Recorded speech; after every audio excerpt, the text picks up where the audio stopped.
Fabriqué par Binge Audio. À la fin du dernier épisode, on a laissé Maëlle dans son lit avec une décision.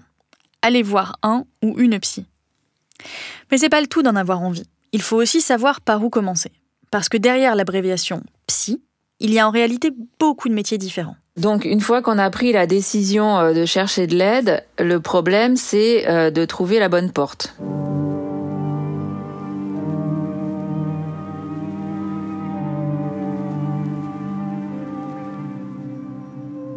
L'aide, elle est foisonnante, elle n'est pas forcément lisible.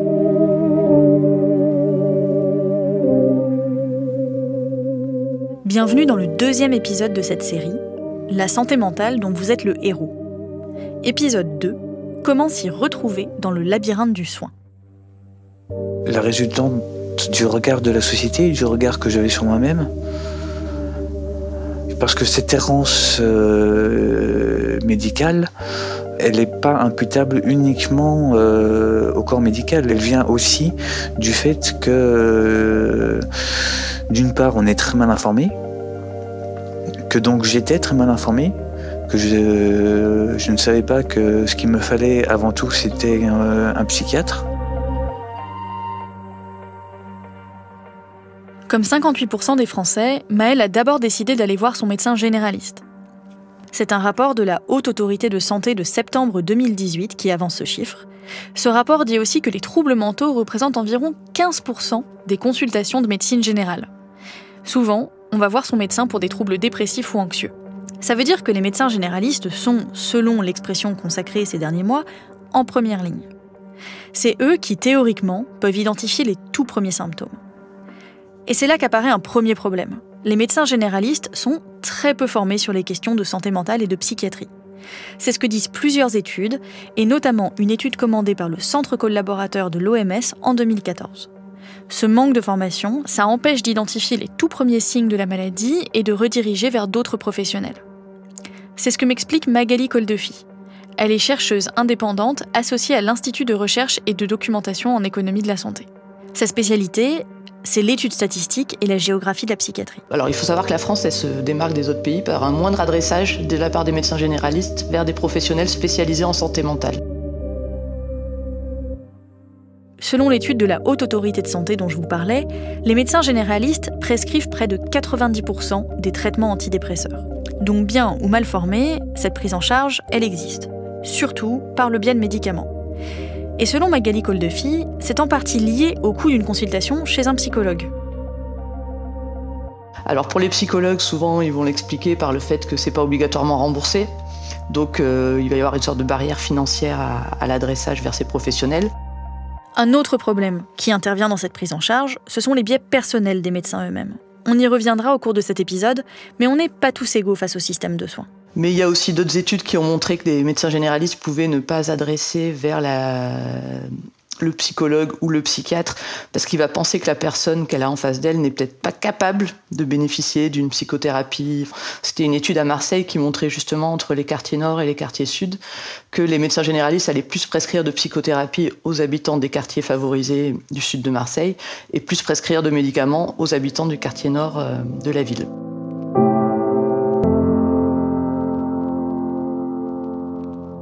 Et s'il y a certes un enjeu économique à cette répartition, l'imaginaire compte aussi beaucoup. Avec un peu de chance, Maëlle est ressortie de son rendez-vous chez son médecin généraliste avec des paroles rassurantes et une explication sur les différentes solutions possibles à son problème. Que ce soit les médicaments ou les différentes thérapies possibles. Super, Maëlle peut avancer à l'étape suivante. Si en revanche, Maëlle est ressortie bredouille de son rendez-vous, alors là, retour à la case départ. Maëlle décide donc d'ouvrir son navigateur internet pour chercher un psy dans son quartier. Maëlle est tombée sur différents praticiens et praticiennes qui avaient tous leur cabinet en ville, comme ça aurait été le cas pour n'importe quelle autre spécialité, depuis l'ophtalmo jusqu'au podologue. Face à la liste des praticiens, Maëlle est bien embêtée. Qu'est-ce qui lui convient ? Quelle est la bonne solution ?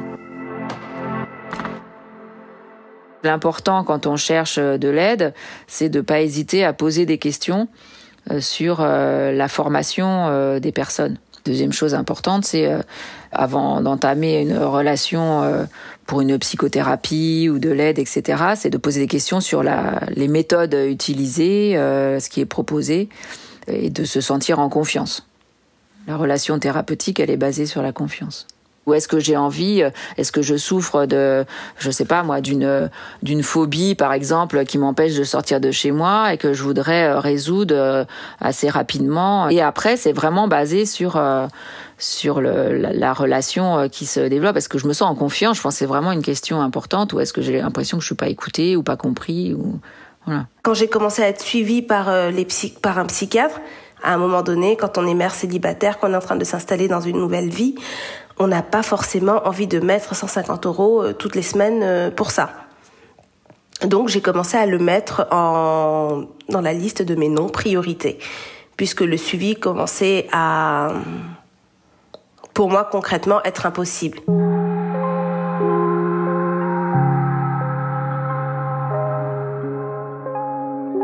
L'un des grands enjeux de la prise en charge en libéral, c'est le coût. Car les psychologues ne sont pas remboursés par la sécurité sociale. 1 heure de consultation coûte au minimum, en fonction des régions, entre 50 et 80 €. Du côté des psychiatres, ils sont médecins, donc remboursés à hauteur d'une trentaine d'euros selon le site du service public. Mais en libéral, les psychiatres sont libres de fixer leur propre honoraire, ce qui peut représenter un coût important. Donc si Maëlle est suffisamment aisée, IEL pourra se permettre d'allouer un budget régulier à sa prise en charge. Sinon, retour à la case départ. Pour Vincent Girard, la formation des psychologues varie énormément d'une fac à l'autre et donc leurs compétences aussi.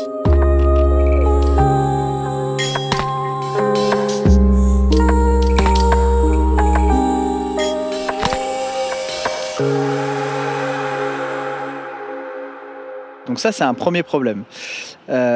Si on prend par exemple le psychotrauma, le problème de l'alcool et la dépression, qui sont en 3 grands problèmes de santé publique, pour chacun de ces problèmes, il y a des psychothérapies distinctes pour répondre à l'ensemble de ces problèmes. Donc la question première qu'on devrait se poser, c'est comment on forme suffisamment de psychothérapeutes qui maîtrisent bien les outils adéquats, aux problèmes adéquats, avant de réfléchir à l'accessibilité à des psychothérapies qui, sur le terrain, n'existent pas. Enfin, ça me paraît assez surprenant comme démarche, quoi.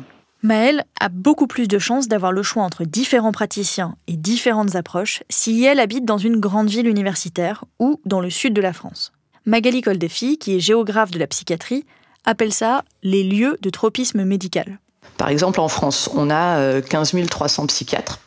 Alors, 15 300 psychiatres, c'est tous les psychiatres confondus en libéral et à l'hôpital. On va avoir, selon les départements, une densité qui varie de 1 à 30, avec des départements qui ont très peu de psychiatres, comme alors ça va être certains DOM, la Guyane, Mayotte, mais aussi la Meuse, la Vendée et les Ardennes, qui vont avoir moins de 10 psychiatres pour 100 000 habitants.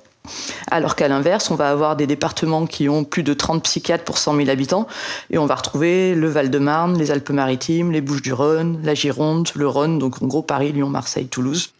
Sur ces 15 300 psychiatres, il y a environ 43% qui exercent en libéral. Du coup, ça doit faire à peu près 6 000 psychiatres libéraux. Il y en a 1 sur 5 en fait qui exerce à Paris, alors qu'on a seulement 3% de la population française qui habite à Paris. Et cette inégalité géographique, c'est un obstacle de plus dans la prise en charge. On peut tous avoir à un moment de notre vie un problème de santé mentale ou en tout cas une dégradation de notre état de santé mentale.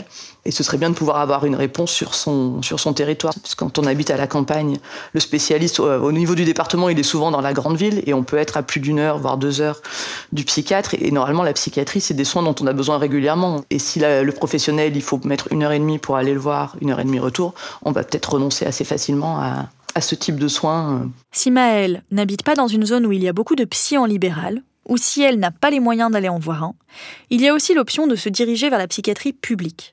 C'est ce qu'on appelle les CMP, les centres médico-psychologiques. Moi, au tout début, j'ai commencé à travailler sur le sujet. Je me disais, mais finalement, est-ce que tout le monde peut aller voir un CMP ?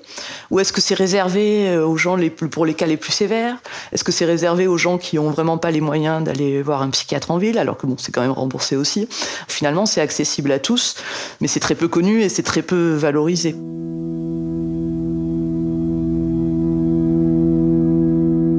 C'est vers un CMP que s'est dirigé Pierre. Le jour de mes 39 ans, j'ai fait un pacte avec moi-même qui était soit d'être heureux à la fin de l'année, soit d'en finir une bonne fois pour toutes.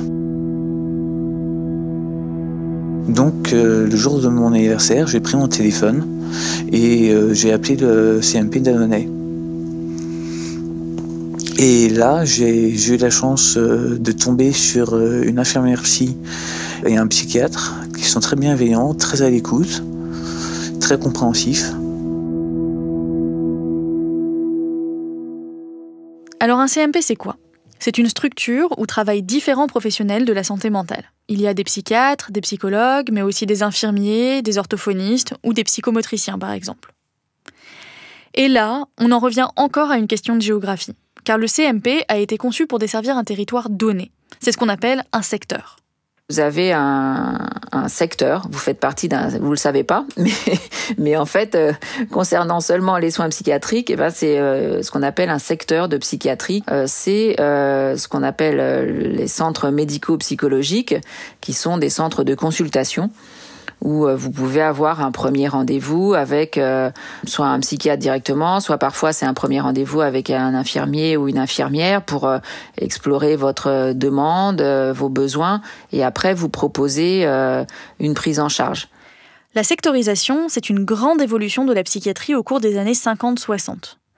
À l'époque, les personnes avec des troubles mentaux sont dans des asiles. Bon, alors c'est vrai qu'à l'époque, l'idée, c'était plutôt d'exclure le malade de la société et de le protéger dans un endroit à l'abri du regard et du tumulte de la ville, comme il disait, dans des lieux plus, idéalement situés à la campagne, parce qu'il y avait plein de vertus associées à la campagne.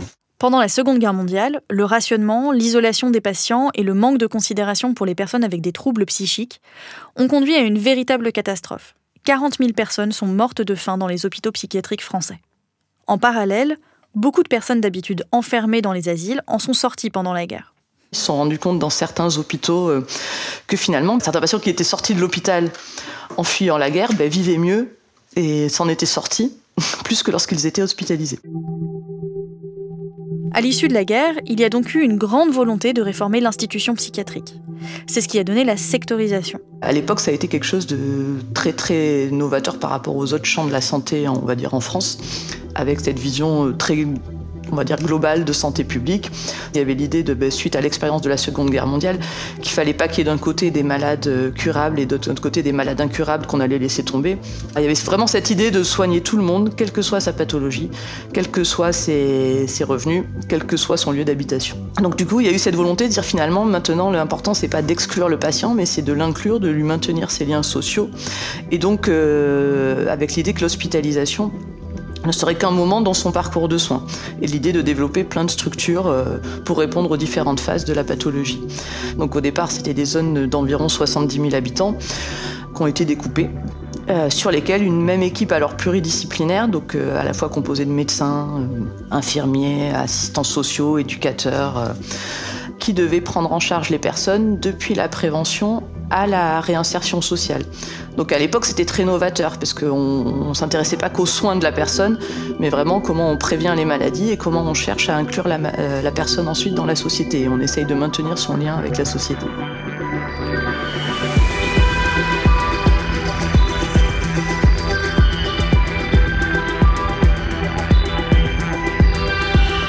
Mais en pratique, depuis les années 60, obtenir un rendez-vous en CMP, c'est devenu très compliqué. Les CMP ont une mauvaise image, en premier lieu auprès des médecins. Je pense qu'en effet, l'image du CMP, en particulier par rapport aux psychiatres en ville, elle est encore plus négative. J'ai envie de dire à la fois parce que c'est aussi une réalité.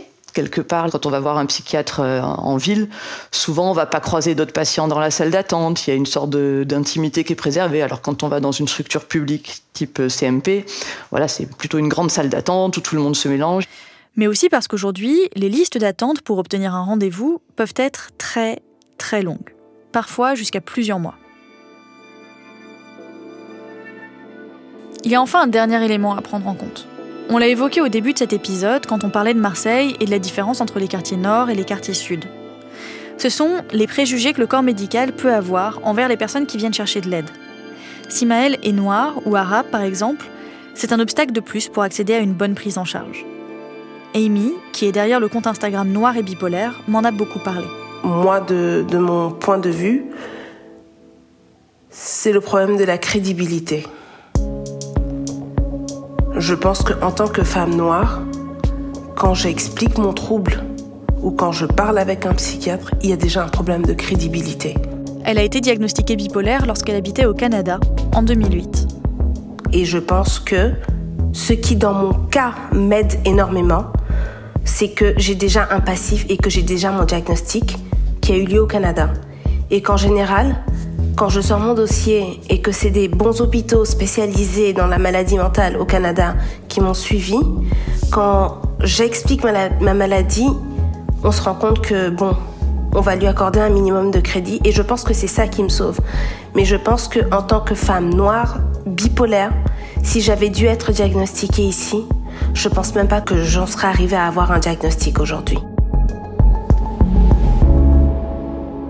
J'ai discuté de la question des biais racistes dans la prise en charge avec Amélie Koulanda. Elle est la fondatrice du collectif Perspective. Il y a toute une série de discriminations associées aux clichés racistes et certains spécifiquement négrophobes, mais aussi aux pratiques médicales qui en découlent.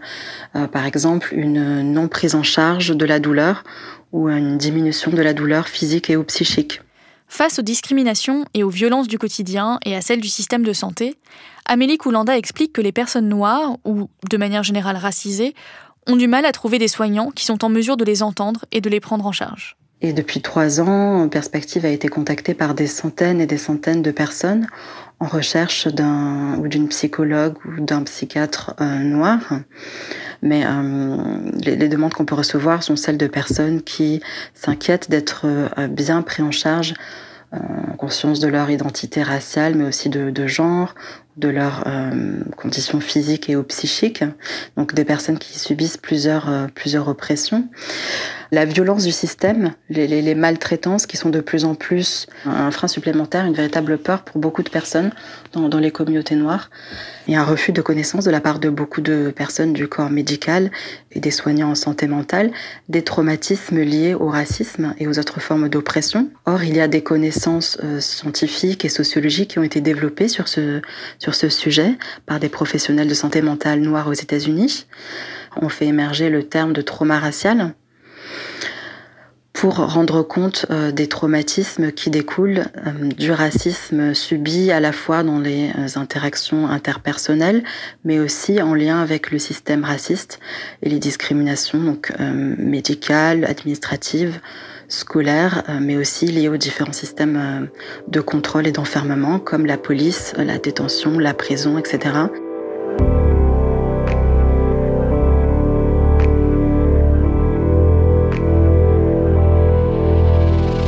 Pour Amy, cette sensation de ne pas être prise au sérieux est dangereuse.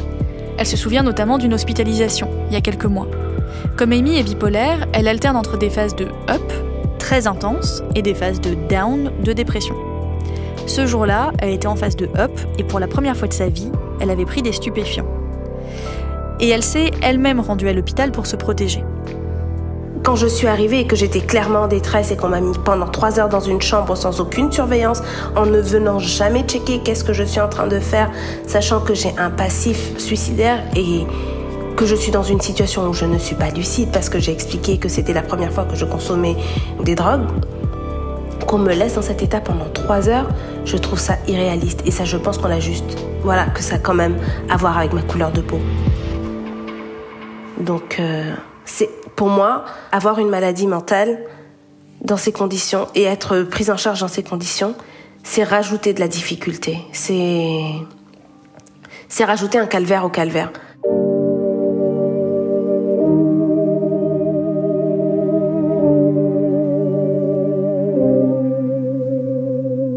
Obtenir de l'aide, ce n'est pas si facile.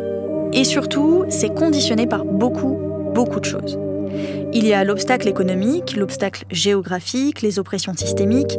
Avec Amy et Amélie Koulanda, on a creusé la question des oppressions raciales, mais cette analyse est valable pour d'autres oppressions aussi. Ce chemin semé d'embûches, ça empêche également une prise en charge dès l'arrivée des premiers symptômes, ce qui peut avoir des conséquences graves pour la personne concernée, comme par exemple une hospitalisation sans consentement. C'est une pratique encore courante qui représente 40% des hospitalisations en psychiatrie dans certains établissements.